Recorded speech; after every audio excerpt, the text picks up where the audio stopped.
What's going on, guys? Welcome back to another episode of the Soup Theory Podcast. My name is Donavon. Here's my co-host Devonté, and today we're going to get into some interesting topics. And thank you for all who have listened to our last episode.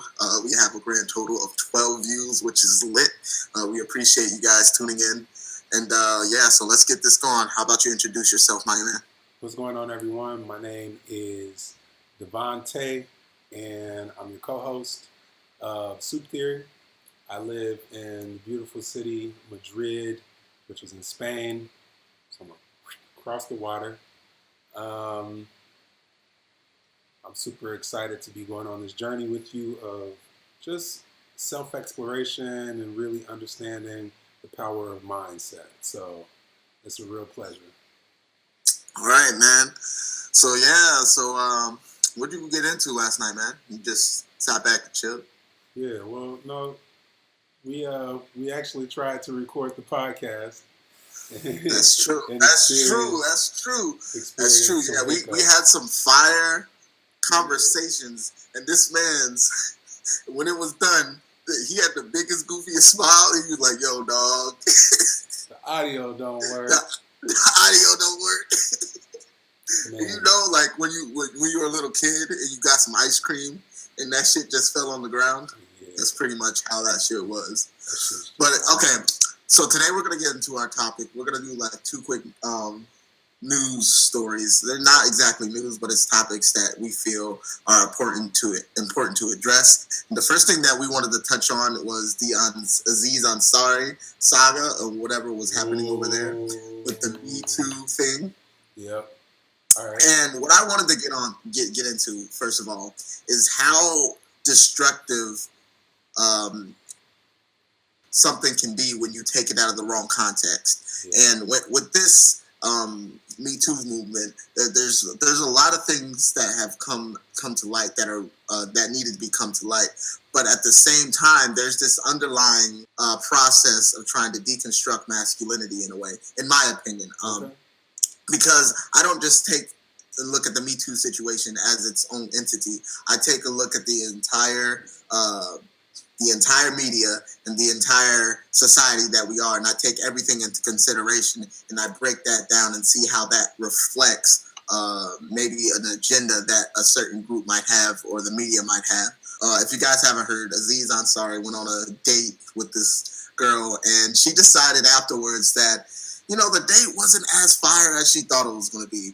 That's crying wolf right there, and that basically negates all the importance that the Me Too movement has been bringing forth so far. But on another side of it, it also brings the question why she felt it was okay to do this. The overall underlying war against masculinity in society in general, emboldened her to make these claims, which, you know, a regular person, you know, if they had a bad date, they would just leave it at that and move on. But she felt she could take advantage of this movement into something it's not. And so basically they went home, they had, you know, I think oral sex or something like that. And Aziz was being a kind of a weirdo about it. And afterwards, she felt that it wasn't something that she enjoyed. So what she did was she took advantage of the movement, and she took advantage of her voice in a way that kind of puts men in this situation where anything they do towards a woman can be misconstrued as see the online presence of people that have this kind of worry of like, okay, like, what are we supposed to do now? Like, as men, how are we supposed to pursue the opposite sex? Because even if I say hi to a girl... Here's where I just want to kind of butt in so we can kind of hit on a few things. Number one, I think it's important to recognize, as you have, the importance of the Me Too movement. And recognizing that the global issue, it's not a gender thing. Because there are men, boys, males, who are also victims of sexual assault. And the consequence is that the misconduct is being inflicted by men who are in positions of power. So number one, there are some prerequisites. In order for it to kind of matter for the Me Too movement, it's like you have to be a public figure of interest for it to really matter. The other piece of it is understanding that in the absence of being able to really know exactly what's going on be in these situations, we have to take a lot of stuff with a grain of salt and down. And his rebuttal didn't deny anything. He did agree that, hey, yeah, that's my point. She Yeah. said she was uncomfortable. He said, hey, I misread some things. I'm sorry. So I think the real issue here is how she went about making it an issue. So the story goes, Aziz was accepting an award, and he was wearing a Me Too pin. And for her, it sent her through the roof because she's like, hey, here's this guy who treated me a certain way, saying that he stands for the kind of shedding light on sexual misconduct between men in power and women who have a hard time speaking up. I think that it's pretty inappropriate that she waited for a time when he's shining to attack if it was a real problem, and why let so much time pass? To actually kind of transition into our second topic, because when I say the war on masculinity, I'm not specifically pinning that on the Me Too. I just see the connecting dots between specific situations and specific nuances of situations that connect to this overall arching narrative that are a certain type of man is kind of labeled in a way that is detrimental to him trying to move forward in life and detrimental to him as a naturally masculine person. And I just wanted to preface this by saying I love 4 times in theaters. I bought it as soon as it came out, not even on Blu-ray. As soon as I saw it popped, because it pop up on PSN, which is the PlayStation Network, and it usually comes out like 2 weeks before the Blu-ray. I bought it that night and watched it that night. Yeah. I think it's my personal opinion. It's a masterpiece. So I went into The Last Jedi, and this is the topic that we want to talk about, The Last Jedi, and how it's a continuous war on what the foundations of society and the foundation of the ideologies that people have grown up and to have held on to help them make it through life and give them an ideology to strive for. So I went into this movie, The Last Jedi, with not even high expectations, but I was just ready for whatever, because after The Force Awakens, I wanted to see where these characters were going. I wanted to see where the plot was going. And I especially wanted to see Luke Skywalker at his full potential as the Jedi Master that he was supposedly supposed to be. However, I walked out of the theater numb. Okay. I didn't expect to walk out of the theater numb. I expected to walk out of the theater with elation. But when I went online, I wasn't alone. If you check on Rotten Tomatoes, it went from like the critic scores of 91%. Which is high for Rotten Tomatoes. That's high. That's pretty damn high. But for the audience score, it's at 49%. Okay. All right. So basically, what I wanted to talk about this was how, instead of focusing on the narrative and instead of staying true to the lore, and instead of staying true to the characters of Star Wars Saga, they decided to push their agenda instead of overtelling a good story. Now, to be fair, there's a lot of people that love this movie, and I wish I was one of them. Mm-hmm.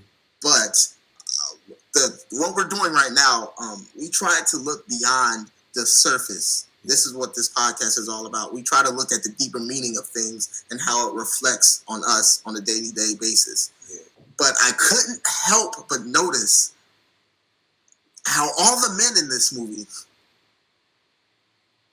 were subjugated and made to look like fools and buffoons just to prop up the women.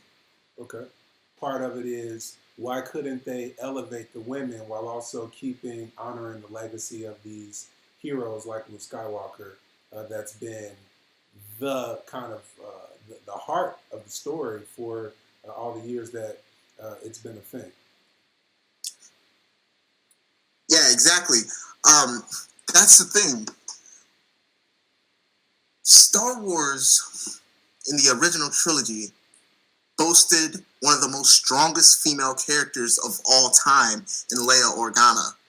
They didn't need to. They had a template right there. She wasn't like the typical damsel in distress. She got shit done, and she was strong, and she knew who she was, and that's what made her a good character, because she had struggles and she had trials and tribulations that she had to overcome. Yeah. Rey, on the other hand, is the most boring goddamn character of all fucking time. You can't even relate to her because she has no struggles. She's already learned everything about how to be a Jedi, even though it takes most Jedis decades to even become a Jedi Master, but she's learned it within 3 days. And mind you, this all happens, episodes 7 and 8, all happens over the course of like a week, tops. A week, tops. And she's already mastered the Force. She's already much stronger than Luke. She best Luke in a hand-to-hand combat situation. She beats Luke in the hand. I know you probably don't watch Star Wars, but you got to understand, Luke Skywalker was boasted to be the greatest Jedi Master of all time, and she bested him in a melee situation. And she doesn't, like, basically her character is perfect and flawless. And so instead of taking the opportunity to show young ladies that you also can overcome the obstacles, they just want to throw it out there. It's just like, oh, we're perfect. You don't have to work for anything. And fuck these dudes because they're men and they're misogynists and they're all these other things. Yeah. When, like, you're sending the wrong message. And that's what I have a problem with in terms of trying to... Yeah, go ahead. So, to answer your question about my outlook on the impact it has on society. Number one, the removal of strong male figures, especially in the Black community, a deliberate agenda. Now, some could argue that that's not true, but if you take a look at modern day advertising, commercials that take place within even streaming series, take stock of male characters in commercials and look at the role that they play and see how does that narrative support the idea that the man is strong and he's a leader. And more than often you'll find the answer is no, especially when it comes to Black male characters. I want to put it out there that first of all, you and I, we were raised by women. So this is no way an attack on the woman. We recognize the strength of women. So, there's that. The other piece is,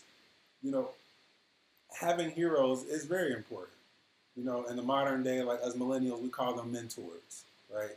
We have mentors who are our heroes. They have walked a certain path and we want to fill those same shoes and maybe even strive to be greater.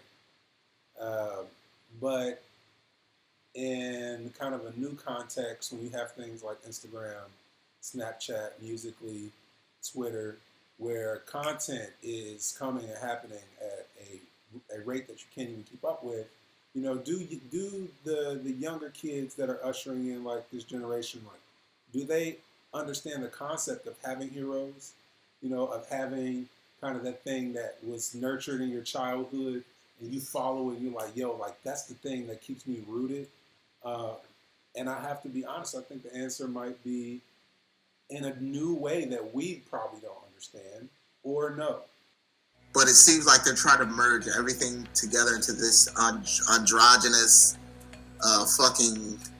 I don't know what the fuck, but basically just take one look at the Black community and you can fucking see that the lack of masculine men to lead their families and to lead the young Black men of that community. You just take one look and you can see what the lack of leadership and men in a community can do.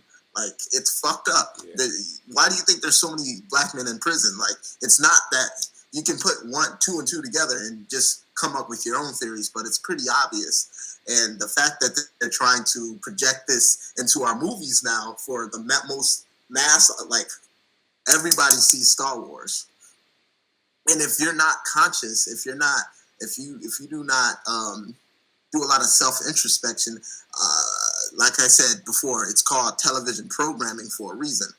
Like this is anything you consume is gonna seep into your subconscious. And so what happens when people go into these situations not even expecting anything, not even expecting for an agenda to be pushed, just to have it seep into their subconscious and somewhat guide their actions throughout their lives, even though they don't even understand what's happening. And that's why I think it's so important, is because this is legend. This is something that people hold on to. This is Luke Skywalker is important to millions of men and women around the world,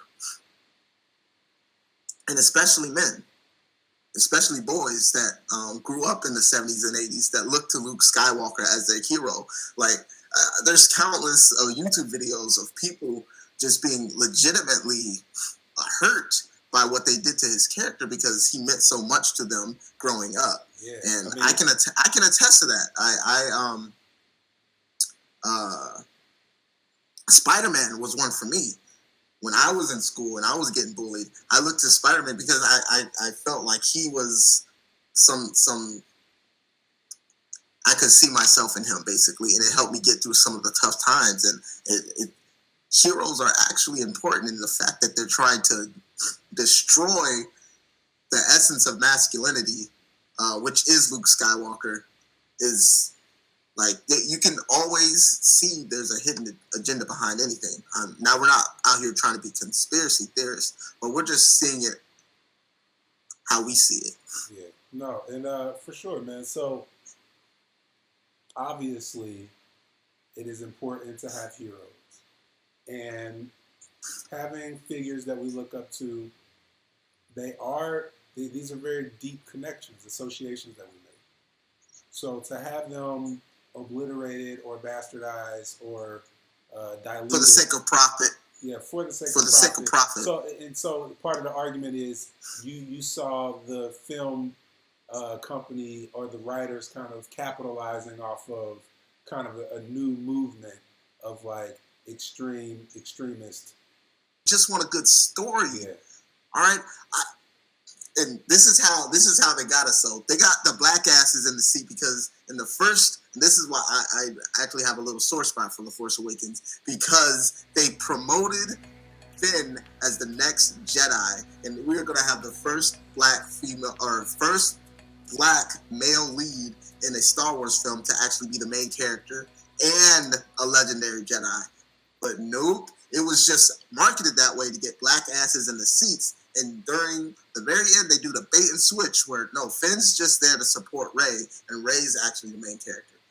So yeah, we're dealing with a lot of how do you balance, gender roles and also things like, ethnic equality, etc. So, again, there's a lot of givens. I would like us to pivot into what I would call the main segment, right? So it's not about men and women and like this war between the sexes. It's about authenticity and integrity, and that's something that you shouldn't expect Hollywood to have. But when it comes to a property like Star Wars and to a movement like Me Too, to see the integrity and the authenticity bastardized, as you would say, it works against the subconscious, the consciousness of society in negative ways. And we just want to bring that to your life so you're aware of these things and not just to consume media without having a bit of a critical eye to you. That's all. Being willing to question what critical filter. Looking at. But yeah, let's get into this topic of micro habits and how they shape the future that you want. So I just want to turn this over to you and get your thoughts on, because this was your idea for this topic. I want to get your thoughts on how that impacts your life and the importance of micro habits in becoming the person that you want to become. Okay. So, first of all, this idea of tiny habits or micro habits, I was introduced to it by you, Donavon. When you told me, hey man, like every day I practice my violin for at least 10 minutes. Actually, you said you don't do any more or any less. And I was like, yo, that's actually a very interesting concept. And I loved it. And it was something that I've since then, ran with in my life with getting back into fitness and making sure that I'm writing music every day. Um, So I just wanted us to be able to talk about the importance of really creating sustainable change, right? Making sure that we appreciate the meaning and value of small incremental change. Because reality is what you do every day, you are the sum of that. So being able to appreciate, hey, on the other side, yes, there's this big goal, but what I'm doing every single day counts. Whether it's the way that you're eating or the type of people that you're dating or how you're behaving within your studies, like all of this shit matters. So could you talk to us about that pivot? Like when did it happen for you and how did you kind of discover like, yo, if I have these tiny habits every day, it leads to long-term sustainable growth? There was a point in time around, I think, May of last year where I was just fed up with getting started and then falling off, getting started and then falling off, getting started and then falling off, trying to become the person that I wanted to become. So what I did was I said, what is the smallest little change that I can implement in my life? And I can just start there. And I know if I can maintain this, that I know I can grow it into something greater, and I can grow it into something that I sustainable, and I can grow it into different habits that I do each day. So what I did was I decided to do a little bit of research on cold showers, and there were some massive benefits to them. You wouldn't see it right away, but it's something small that I can do. I decided to implement this small habit of taking cold showers every day to remind myself of the journey that I was on and to remind myself every morning that I can and will maintain my purpose. And I still wake up every morning and take a cold shower. And what the cold shower does is it puts you in a situation where you don't want to be in it, but you know you have to do it anyway.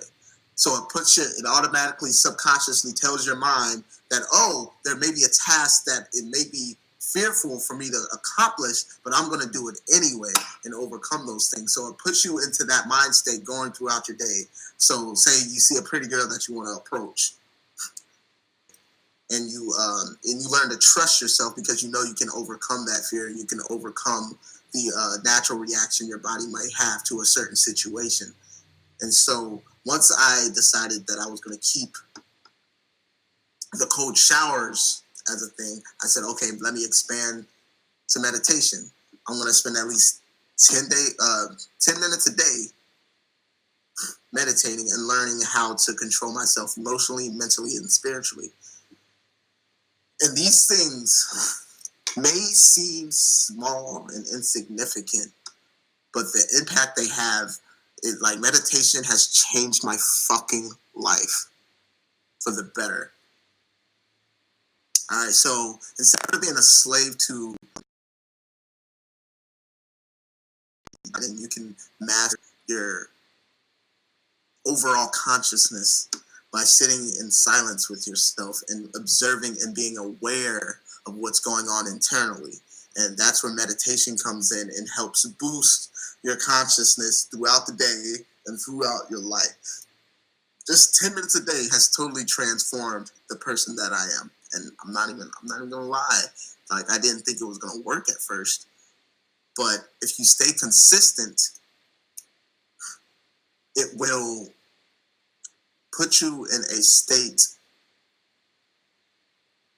of forward motion and a forward mindset instead of falling back into the old habits and old negative patterns that you have found yourself in for the majority of your life. And if you just and it's come in small because it consciously tells you are moving towards the journey and you are on the path to the goals that you want and you're on this journey.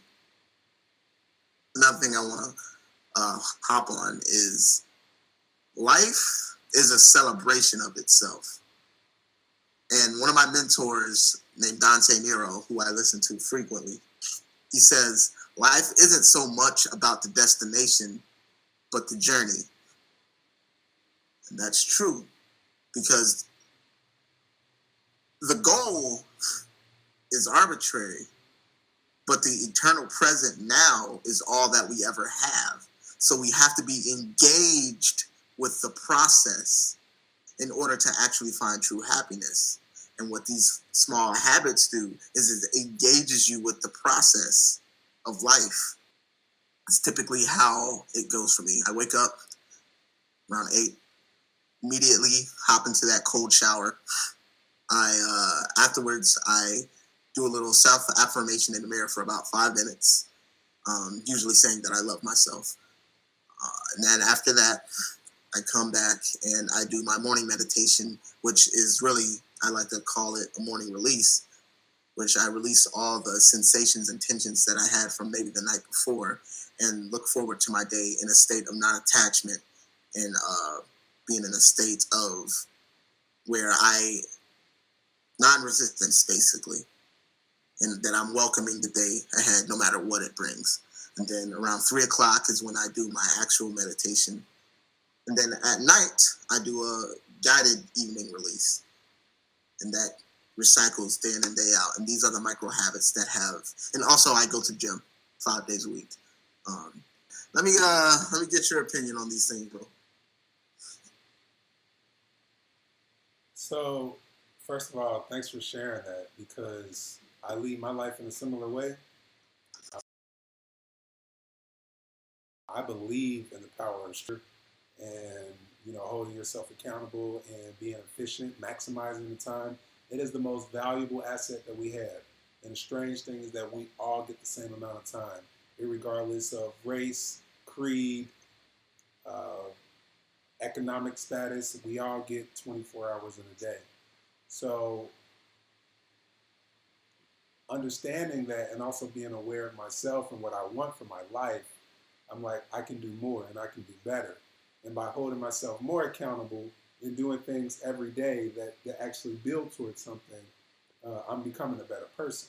So I'm like really with that. And you talked about the cold showers. As someone I follow and study, Tony Robbins, you know him as Anthony Robbins.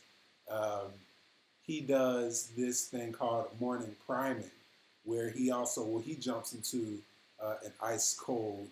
I don't think it's an actual lake, but he has like this little underground cove that's filled with very cold, freezing water. And he jumps in and he understands the science, the biology. It shocks your system and it gets you ready to receive, right? And it also puts you in a mind state of going after the day instead of waiting for life to come to you. This idea of like hitting snooze, that's bullshit. It may have been you, Donavon, that said that is an awful invention. And I agree with you because it doesn't serve anyone. We're essentially, when you don't follow through with something, you're teaching your subconscious to just not trust you. So, that's one part of it. And the other aspect is that you often find out just how bad you really want something. Because this idea of commitment, giving yourself fully to an endeavor means to do whatever it takes. And many of us do not really live this word out, commitment. We do one or two things, and if that doesn't work out, then we stop. But I'm talking about this relentless, fearless undying commitment to implementing change throughout your life. Focus on the process instead of the goal. And like I said before a few times in this video, in this podcast, is these micro habits engage you in the process and remind you of the eternal now, which is where our entire lives unfold. No attachment to the future, no attachment to the past. It's all about engaging and fully accepting yourself in the present moment. Yeah, so that's what we're trying to do. Make sure that you subscribe to our channel, and also invite someone who needs this, who needs to be uplifted, someone who's ready for a change, and who you think could benefit from having some tiny habits in their life. Peace out, guys. Talk to you soon.